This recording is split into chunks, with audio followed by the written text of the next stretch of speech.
आप देख रहे हैं नेट्रिक न्यूज, साहस सच कहने का।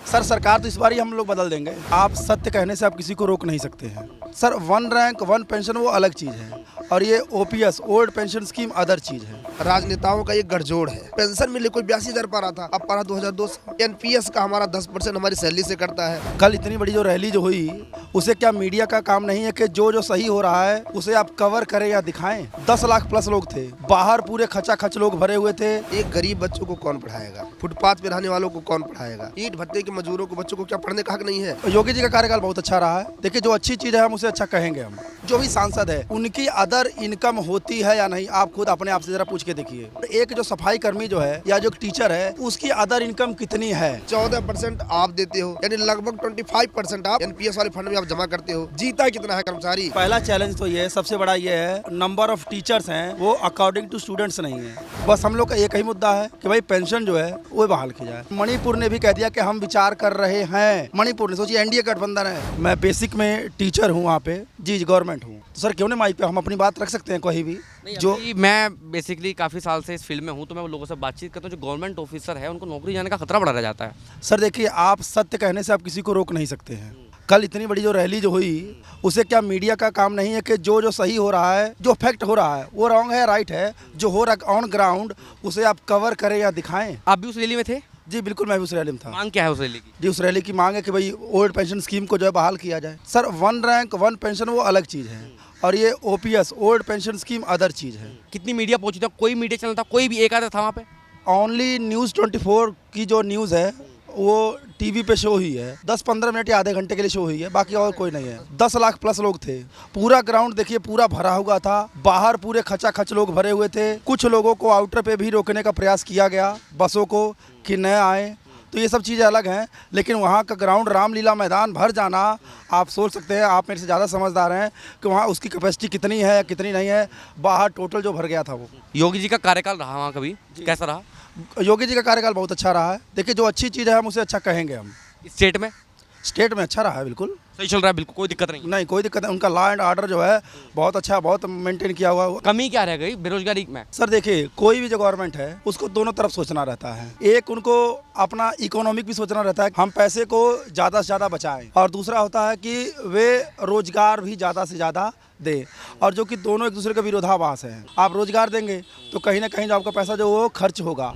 और बाकी अगर लॉ एंड ऑर्डर पे अगर हम बात करते हैं तो लॉ एंड ऑर्डर जो है वो तो जी बेस्ट मेंटेन किया हुआ है। उसमें जो अगर योगी जी कहा जाए आउट ऑफ 100 तो 100 मार्क्स दूंगा मैं। बस हम लोग का एक ही मुद्दा है कि भाई पेंशन जो है वो बहाल की जाए। बाकी इनके लॉ एंड ऑर्डर आपको लगता है बहाल कर पाएंगे? बिल्कुल सर, बिल्कुल होगी। अब सोचिए, किसी टाइम में ओनली एक राज्य देता था और वो था पश्चिम बंगाल। आज के टाइम में 6 राज्य दे रहे हैं। बढ़े ना, तो वैसे ही सर गिनती तो पढ़नी है, निश्चित है। और जो चीज़ गलत है, हमसे गलती हो सकती है, मैं कुछ आज गलत बोल सकता हूँ या हो सकता है आप कुछ गलत पूछ सकते हैं, गलत कर सकते हैं, लेकिन आपको उसका सुधारने का आपका फर्ज है। आपको जब पता लग जाए कि ये चीज़ हमने गलत कर दी है तो हम उसे गलत को सुधार सकते हैं। कुछ चीज़ें हम आज काम कर रहे हैं, लेकिन क्या होता है उसका रिजल्ट 10 साल बाद 15 साल बाद आता है। अगर वो रिजल्ट गलत आया तो हमें उसको सुधार करना पड़ेगा हमें। अच्छा, हम उसी को फॉलो नहीं कर सकते। हम एक बात बताइए, चलिए आप तो पढ़े लिखे भी हैं, गवर्नमेंट टीचर भी हैं, एक ये इंडिया बना है, इंडिया गठबंधन, इनका कोई विपक्ष का नेता पहुंचा आप लोगों के बीच में वहाँ पे? संजय सिंह जी आए थे, आम आदमी पार्टी से। जो आम आदमी पार्टी से आए थे। भाई सरकार का स्टैंड क्या है अभी तक? मोदी जी की तरफ से या बीजेपी की तरफ से, स्टेट गवर्नमेंट की तरफ से कोई स्टेटमेंट आया है? अभी उनका कोई स्टेटमेंट नहीं आया। वो लोग बार बार कहते हैं कि ओपीएस जो है बहाल करेंगे तो देश की जो है इकोनॉमिक जो व्यवस्था है वो ध्वस्त हो जाएगी, वो खराब हो जाएगी, ये उनका कहना है। मोदी जी पहले मुख्यमंत्री थे गुजरात के, वहाँ के लिए शायद वो पेंशन ले रहे हैं। एक सांसद या एक विधायक जितनी बार बनता है, वो प्रकाश सिंह बादल जी का एग्जांपल ले लेंगे तो ऑल ओवर इंडिया उनका सबसे ज़्यादा पेंशन बनता है, 5,40,000 है। आप 5,40,000 में, और उनकी आप इनकम भी जरा देख लीजिए कितनी है। प्रकाश सिंह बादल की अदर, या जो भी नेता है हमारे हैं, जो भी सांसद है, उनकी अदर इनकम होती है या नहीं, आप खुद अपने आप से जरा पूछ के देखिए। एक जो सफाई कर्मी जो है या जो टीचर है या जो बैंक कर्मी है, उसकी अदर इनकम कितनी है? उसने 40 साल 30 साल 35 साल आपकी सेवा की, तो क्या उसे बाद में पेंशन नहीं मिलनी चाहिए? उसको जीने का हक नहीं है। मणिपुर जो है इन्हीं का स्टेट है, एनडीए के गठबंधन का है मणिपुर, और मणिपुर ने भी कह दिया कि हम विचार कर रहे हैं। मणिपुर ने सोचिए एनडीए गठबंधन है, तो कहीं ना कहीं अब उन्हें सोचना पड़ रहा है। और तो और सोचिए सेंट्रल गवर्नमेंट ने जजिस की, जो हमारे जो जज जो है न्यायाधीश हैं, उनकी भी पेंशन नहीं थी, उनकी अभी 15-20 दिन पहले उन लोगों ने बहाल कर दी है। और यूपी पहला स्टेट है, माननीय योगी जी ने एक स्पेशल ऑर्डर निकाला है कि जितने भी जजिस हैं उनको पेंशन दी जाएगी। मतलब वो लोग पेंशन के बारे में सोच रहे हैं कि हमने कहीं ना कहीं पहले गलती की थी, आज से 15 साल पहले, 20 साल पहले 2004 में जो हमने गलती की थी वो गलती थी, उसे इम्प्रूव कर रहे हैं। हो सकता है डिपार्टमेंट वाइज इम्प्रूव कर दें। आज जजिस को मिली है, कल हो सकता है डीएम्स को मिल जाए, एसडीएम को मिल जाए, हो सकता है फिर परसों हमारा नंबर आना ही आना है। सर सरकार तो इस बार ही हम लोग बदल देंगे सर। जो ओपीएस की बात करेगा वही देश पे राज करेगा। ये हमारा नहीं, ये एनएमओपीएस का संगठन है,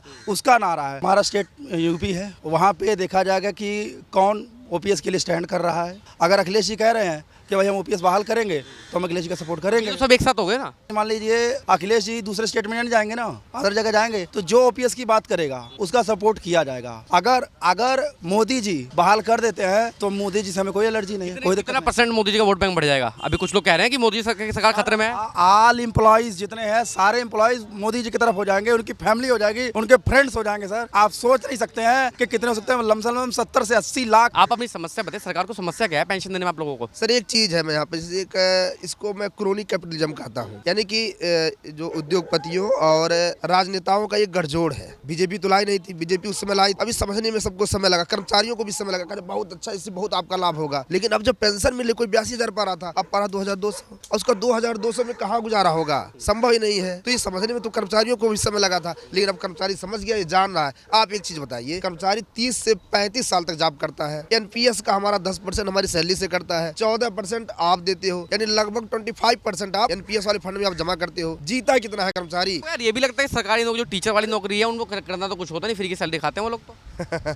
सर हमारा देखिए चैलेंजेस अलग है, ये सब मूर्खता है। हम ऐसे बच्चों को पढ़ाते हैं जिसकी माँ नहीं है, कोई ऐसा बच्चा जिसके बाप नहीं है, किसी ऐसे बच्चे को पढ़ाते हैं जो एमडीएम पे निर्भर रहता है। सर लोग आते हैं, उसका बाप फोन करता है कि मेरे बच्चे को देख लीजिए, उसकी माँ मानती नहीं, तो उसकी माँ नहीं है, देखिए मेरा बच्चा अच्छी तरह से खाना खा ले। हमारे चैलेंजेस सर अलग है। 2 चैलेंज बता दीजिए मुझे जो परफेक्ट है बिल्कुल, कि हाँ ये चैलेंज है। पहला चैलेंज तो ये सबसे बड़ा ये है कि जो नंबर ऑफ टीचर्स हैं वो अकॉर्डिंग टू स्टूडेंट्स नहीं है। मेरे यहाँ लमसम 300 स्टूडेंट्स हैं। मेरे बगल का स्कूल है, वहाँ पे गवर्नमेंट स्कूल है, 1200 बच्चे हैं। गवर्नमेंट स्कूल जहाँ पर 1200 बच्चे हैं, वहाँ 8 टीचर है। अब 8 टीचर बच्चों को पढ़ाएगा कि बच्चों को हाँकेगा, ये आप अपने आप से पूछ के देखिए। एक गरीब बच्चों को कौन पढ़ाएगा? फुटपाथ पे रहने वालों को कौन पढ़ाएगा? ईंट भट्टे के मजदूरों को, बच्चों को क्या पढ़ने का हक नहीं है? उनको कौन पढ़ाएगा? जिन बच्चों के पास रहने की व्यवस्था नहीं है, उनके पास छप्पर नहीं, उनको कौन पढ़ाएगा? उनको पढ़ाने की जिम्मेदारी सरकार की है, और सरकार ने हम लोगों को नियुक्त किया है, और हम लोग एकदम पूरा है अपने पूरे मनोयोग से पढ़ाते। कमियां रहती हैं हर जगह, हर तरह से लोग नहीं रहते, कमियां थोड़ी बहुत रहती हैं, लेकिन इसका मतलब नहीं कि सब कुछ व्यवस्था गलत, उनको हम पढ़ाते हैं। ये हमारा ये मेन चैलेंज है, ये हम गरीब बच्चों को पढ़ाते। सरकार लगभग 25% एनपीएस के फंड में जमा होता है, हर महीने जमा होता है, और लगभग 30 से 35 साल 25% जमा होता है। मैं ये कह रहा हूँ कर्मचारी कितना दिन जीता? औसत रूप से 9 से 10 साल औसतन जो उम्र है। हम 35 साल अगर 25% जमा कर रहे हैं, क्या सरकार हमको सिर्फ 9 से 10 साल 50% नहीं दे सकती है सैलरी का? ये मेन जरूरी सवाल है। महंगाई बढ़ रही है, ठीक, पैसे की वैल्यू घटेगी। अगर आप 10 साल, अगर आपकी आज सैलरी 5,000 है और 10 साल तक लगातार आपको 5,000 दिया जाए तो उसका कोई वैल्यू नहीं रह जाएगा, उससे आप अपना खर्च नहीं चला सकते हैं। मेन सर ये मुद्दा है। ओपीएस में ये सारी चीज़ें थी, पुरानी पेंशन स्कीम में महंगाई के साथ वो एडजस्ट होता था, सारी सुविधाएं थी, अब वो सुविधाएं नहीं है। सरकार से क्या विनती करना चाहेंगे आप? सर निवेदन है कि हमारी पुरानी पेंशन की मांग को बहाल कर दे। अगर सरकार बहाल करे, जो भी पार्टी बहाल करेगी हम उनके साथ हैं, और इसमें हम सरकारी कर्मचारी हैं। सरकार जो भी आदेश निकाले हम तो उनको साथ हमको काम करना ही करना है, हम ना नहीं कर सकते। मजबूरी नहीं, जरूरी है सर, इसको मजबूरी मत कहिए। हम लोग सरकार का अंग है, हमारी ड्यूटी है, मजबूरी नहीं है, हमको तो करना ही करना है। कि मांगे नहीं मानेंगे, आप सरकार बदलने का प्रयास भी कर सकते हैं। बिल्कुल बिल्कुल सर। आखिर मैं एज अ एम्प्लॉय के बाद साथ मैं इस देश का नागरिक भी तो हूँ, मेरा भी तो वोट देने का अधिकार है ना। उसके लिए तो मुझे सरकार नहीं फोर्स कर सकती कि आप कर्मचारी हो मुझे ही दो। मुझे फोर्स कर सकती है, मेरी बीवी को नहीं कर सकती, मेरे बच्चों को नहीं कर सकती, आपको भी नहीं करेगी सर? नहीं, मैं वही कह रहा हूँ। तो राइट है सर, वो तो हम किसी को दे सकते हैं, वहाँ पे लाइफ आज़ादी होती है, बिल्कुल आप फ्री हैं, आप जाके जिसे मर्जी बटन दबाइए, मोहर लगाइए, जो करना है वो करिए। वो